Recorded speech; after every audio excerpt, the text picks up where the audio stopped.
Assalamu alaikum wa rahmatullahi wa barakatuhu. I welcome you to this episode of the program Islam is Beautiful, a program that's designed to let you appreciate yourselves as Muslims and add value to you as an individual. At the end of every episode, that is our aim, and we pray that Allah makes it easy. My name is Salma Aditutu Lawal. Thank you for joining us.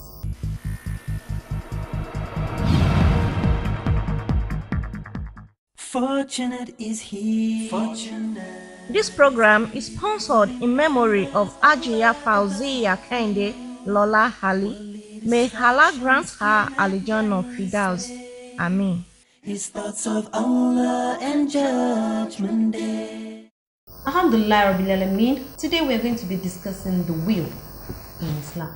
How to write it, what to write in it, when to write it, and all of that. And to do this chit-chatting with me, I have Sister Sakina. Assalamu alaikum wa rahmatullahi wa barakatuh. Sister Alima. Assalamu alaikum wa rahmatullahi wa barakatuh. And Sister Mistura. Assalamu alaikum wa rahmatullahi wa barakatuh. Alhamdulillah Rabbil Alameen. The will is incumbent on every Muslim at a point in time in our life to write, because we all will die someday, and we do not want to die as debtors of Allah's dictates. Now, when we say a will, what are we talking about? Yes, mashallah. A will means wasiya in Islam, and it means a written document by an individual to declare his assets and his estates and how he intends it to be shared when he dies. As Almighty Allah says in the Holy Quran, kullu nafsin za'ikatul maut, that every soul is going to taste the death, and it's an obligation of every Muslim to make sure he makes provision for how his estates, his property should be distributed in Islam. Mashallah. Mashallah, mashallah. My sister, if you say how his property should be distributed, I know the Quran has told us how these things should work. That means that you should have distributed them in his will. No, what that means is, mashallah, what it means is that though we know that Allah has stipulated how these things are supposed to be distributed, all this will is going to just do what this person is supposed to write is what he has, things he has.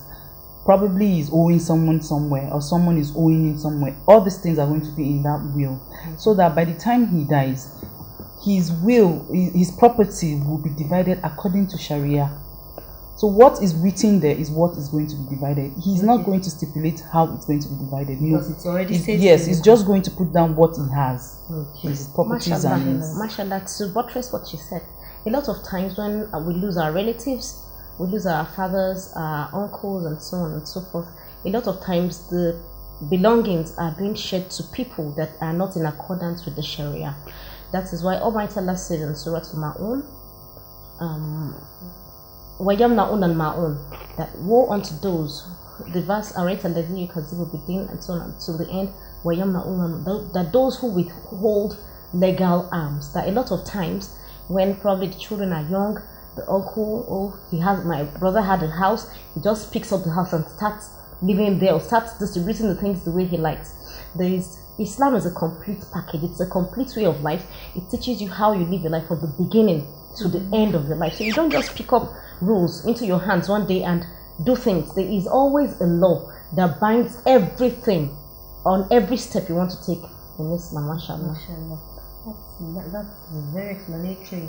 Now, we have explained how it is written. How is it written? Or do you have something to add to it regarding how it is written? No. Yes, mashallah, there is a format.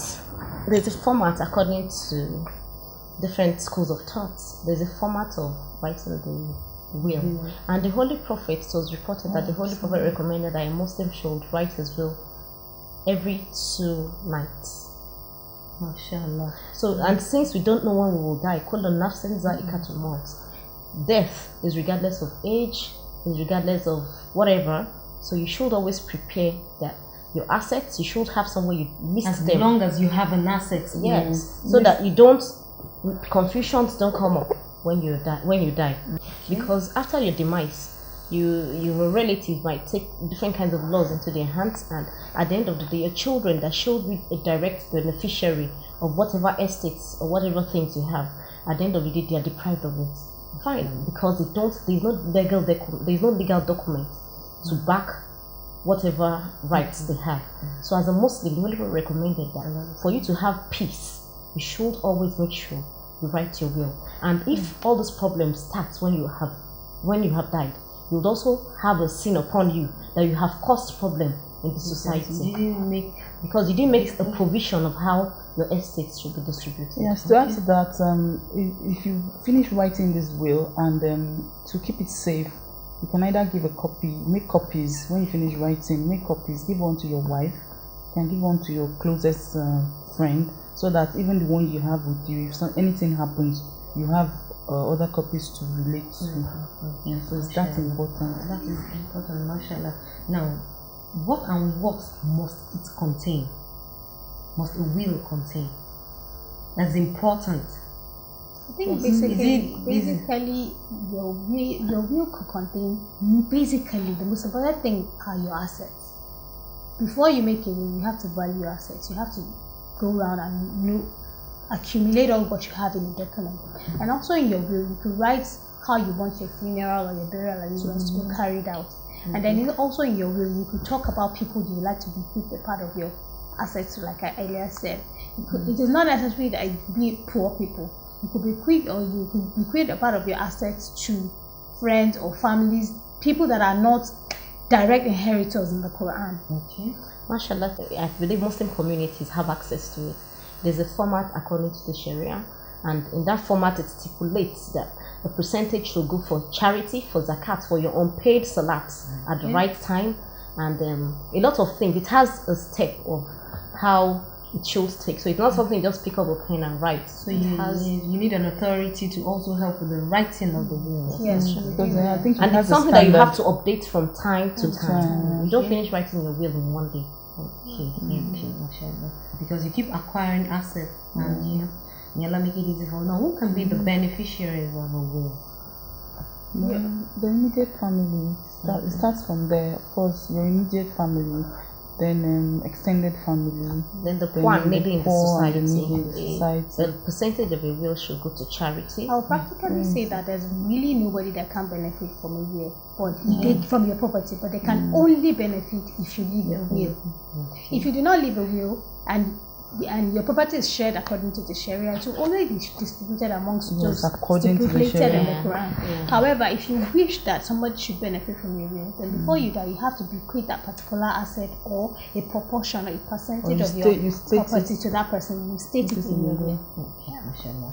Now, we live in a world today that once a person is dead, the onions falls mostly on the family head. Now, if this person happens to not be learned enough to follow the Sharia and decides to take it up and do what he likes, what can the Muslims around do regarding that? Islamically and in the Sharia, it's not allowed to bequeath an asset for an original inheritor. Now, your brother's wife or your sister is an original inheritor of that man.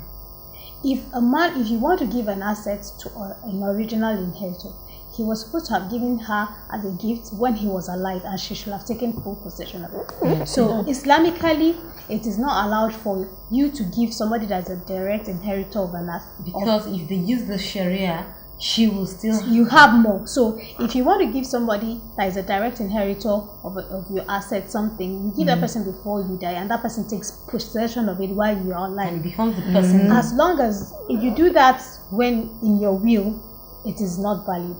If you do it, if you say that person should take a particular asset when you're gone, and it's not distributed according to the Sharia.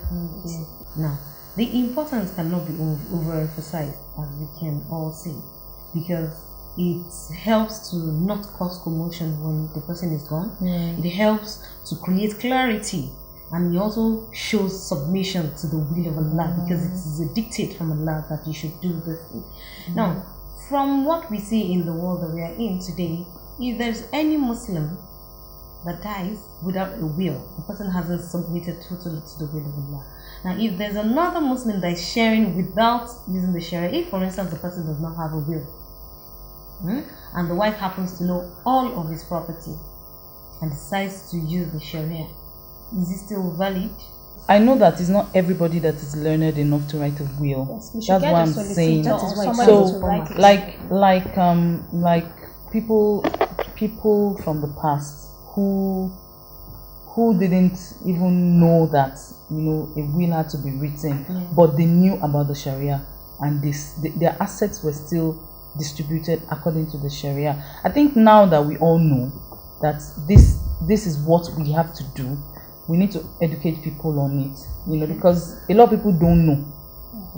They don't know that you need to write a will, that it's compulsory for you to write a will. They just believe that when they go, that maybe the Muslim community or their people in their family will share it according to that the... automatically just goes down to their immediate Exactly, automatically. I think adding to what you said, it kind of boils down to the kind of person that person is. You will, even for an imam, you expect that an imam will have a will. However, what if he doesn't? You expect that since he's a leader of a mosque, his Muslim community will be very involved in his burial activities and stuff like that. But looking at the kind of society we live in today, writing a will becomes very, very important and paramount. There's a lot of unemployment, there's a lot of poverty, people are hungry. So if you have a man that dies without writing a will, there's a high probability that his people or a member of his family will come and encroach on the property, and his children will not have access to the property. So it's like you're doing something very risky by leaving out your... Okay, now at what age, in quotes, do you think one should start writing a will? In my opinion, I think as long as you're alive today and you can earn a living, you should start writing a will to prevent any rancor, so that you also have a peaceful rest when you're done. And I think, to add to what she said, I think we as adults are more responsible for their actions, and Allah subhanahu wa ta'ala will also hold you as adults for your responsibility. A child might get away with it. If a child dies and he or she has an asset and doesn't write a will, he or she, in the sight of Allah child has an asset? Okay, maybe. Yes, she might have inherited it all. If that child, in the sight of Allah might look at her as a child, but an adult, like Allah, maybe from 10 years old, you're not responsible for your action. So from that time, you should be wise enough. So it boils down to knowing what is right and doing it properly. And you remember that the Prophet said you should not sleep 2 nights without having a will by your side. So it is something that we should all, immediately we finish this show, we should pick a pen and write. And start writing if you have any assets. To add to what you said, a lot of people might be scared of writing the will, but I'm not praying for them. I'm not going to die Nobody now. prays for it. Nobody prays but it come upon death, us. It's inevitable. nobody expected death to come. So you should always prepare. As a Muslim, the Holy Prophet says you should live in the morning as if you will not see the evening. So for every Muslim that has started earning a living, it's your responsibility to make sure you write your will. So for every single Muslim out there that is already earning a living, you watching, you started working and you're earning something, you have savings in the bank, you have a land somewhere, you have a car, you have a phone, you have a TV, all of these things are your assets. So you should start getting prepared to write a will with the help of an authority. They can help you with the format and all of this. May Allah subhanahu wa ta'ala make it easier for us. Now, remember we say readers are leaders every time.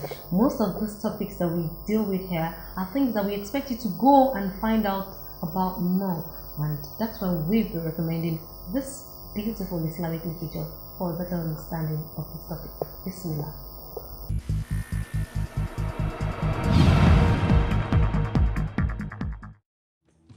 Today on our Read a Book segment, we shall be recommending to you this book titled Islamic Spirituality, Essence, Deepness and Vastness, written by Sheikh Dr. bin Abayomi.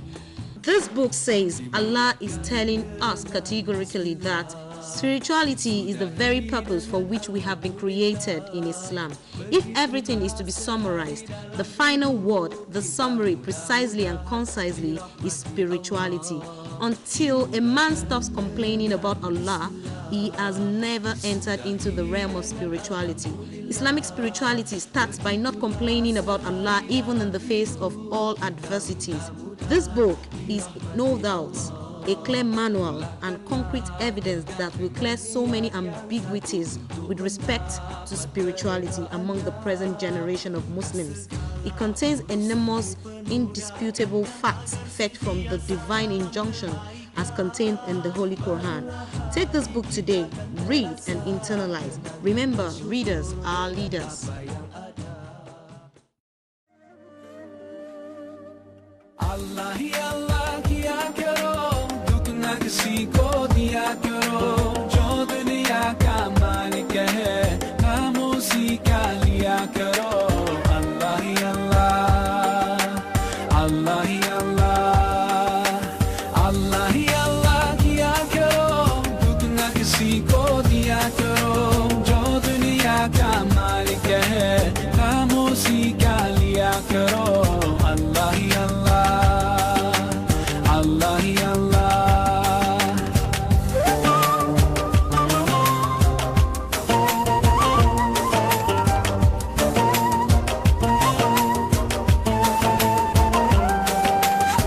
Just like a sunrise can't be denied, no. Just like the river will find the sea. Oh Allah, you're here, you're always there, and I know without a doubt that you always hear my prayer.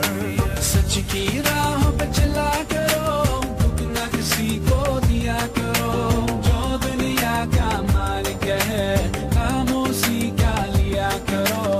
Allah hi Allah, Allah hi Allah, Allah hi Allah किया करो, दुख ना किसी को दिया करो, जो दुनिया का मालिक है, नाम उसी का लिया करो. Allah hi Allah, Allah hi Allah.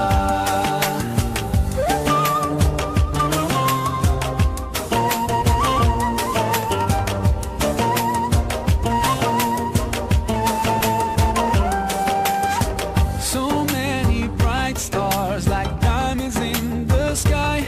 Oh, it makes me wonder how anyone can be blind to all the signs so clear. Just open your eyes, and I know without a doubt you will surely see the light. तेरी दुनिया तेरी ज़मीन ये कहकर शाहे तू है करीम मेरे मौला सुन ले दुआ हम बेबस है तेरे बिना रोशन कर जमा ऐसा जुल्म न किया करो, दुख न किसी को दिया करो, जो दुनिया का मालिक है, नाम उसी का लिया करो. Allah hi Allah, Allah hi Allah, Allah hi Allah किया करो, दुख न किसी को दिया करो, जो दुनिया का मालिक है, नाम उसी का लिया करो. Allah hi Allah, Allah hi Allah.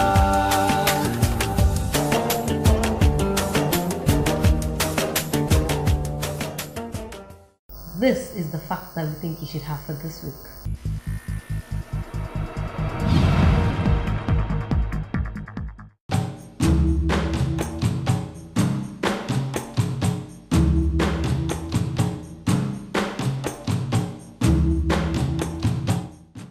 Our question for the week will go thus.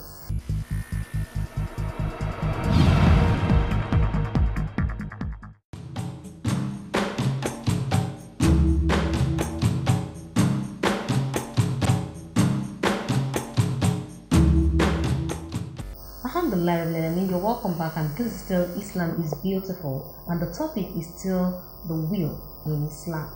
A mother who now sees her children as her enemy because they are telling her to do the right thing. How do you think that those children will go about it, even though they are trying to instill the right ethic, without still being rude to her and missing the fact that paradise still lies at our feet. This happened to me too personally. When my dad died, we didn't distribute the assets. We lived in the house. My siblings and my mother, we still stayed in the house. Islamically, it's wrong. As long as the owner of the house did not bequeath, he didn't give it as a gift to your mother or to any of you before he or she died. So that house becomes a property of all his inheritors. And as such, when that person dies, immediately, using his will or following the Sharia, the asset he owns should be distributed immediately. So it is a common occurrence here in the world today where the husband dies and the mother and the children continue living in that house. Believing automatically theirs. Yes. Well, so it's wrong. The assets should be distributed amongst the children, like we said, to promote peace of mind. You don't know which of those children have needs. You don't know which of those children will come there and come and fight because of his father's properties. Now, in one word, let us tell our viewers why it shouldn't create a commotion. You tell the mother why it's not automatic that because it's her husband's house, it automatically becomes where she will live, so that it doesn't become a trouble when the man dies, so that she should have advised her husband. And then, Sister Alima, you tell the young brother that's just starting life, that has just started earning money, why he should have a will, and then tell the generality of Muslims why it is important for us to know that if we are Muslims and we have not submitted totally to every dictate in the Quran, yes, as Muslims, it is not everything in the Quran that we can do. Some of the time when I read the Quran, I think, I don't think I can do this, but I know that Allah can make it easy for me anytime. So let us tell them why it is important to still strive to do these things. To us mothers, I would like to advise that we should lead by example. We should remember that we have children that will one day become wives, that will one day become husbands. They must find themselves in our situation. We should follow what the Sharia says. The Sharia says once a person dies and he doesn't give you that thing before he dies, even mere writing, mere putting the person's name on the title of on the papers of the house or on the papers of the car does not mean that he has given you that asset. You must take full possession of it. You and your husband, before he died, should have advised me, okay, if such thing happens, where will I be? Let's do it like this. That will have been more pleasing in the sight of Allah than for you to now want to take possession of the house after he has gone. It is better for us to follow the Sunnah. And we should also remember that one day we too will going to die and go to Allah, and then we'll have to answer for what we've done. So let's do things right. Let's follow the Sunnah. May Allah subhanahu wa ta'ala make it easy for us to follow the Sunnah and the Quran. MashaAllah, for that young brother out there who is still striving to make it in life, well, whatever you strive to make is what you would leave for your children and your future wife in future. So please, try as much as possible to remember that whatever assets you gather now, you have to put them down. Start listing whatever you have now, so that you don't make mistakes like some people have made. Because Allah has told us that we should always try and make a will. Because if you don't make a will, it causes confusion when you are gone. So please, that young man out there, try as much as possible to make sure that you put your assets down. Even if you owe somebody money or somebody is owing you money, let it be written down, so that when you are gone, these monies will be settled and it will not be upon you when you are gone. MashaAllah. MashaAllah, Islam is a complete way of life, and Islam gives you directions as to how to live your life from the beginning, from birth to death. So as a Muslim, you should always know that we're guided by principles. So you should submit to the wills of Allah, to the instruction of Allah, by writing your will, because it's the commandment of the Holy Prophet Muhammad to ensure peace, a peaceful and harmonious coexistence for mankind, even after your demise. MashaAllah. May Allah make it easy for us. So as soon as we drop our pen here, we have to go home, gather all the assets that we have, every single thing that is written in our name that we bought, we must write it down. We hope that we have enlightened you and we have added value to your life. We do hope also that you join us again next week for another enlightening episode of the program. In the meantime, don't forget our slogan on this program. Do tell people that you are a Muslim. Let them see, write your will, do good deeds, and do all the injunctions of Allah, and let people see that you are a Muslim. From my sisters and I here, we say Assalamu alaikum wa rahmatullahi wa barakatuh.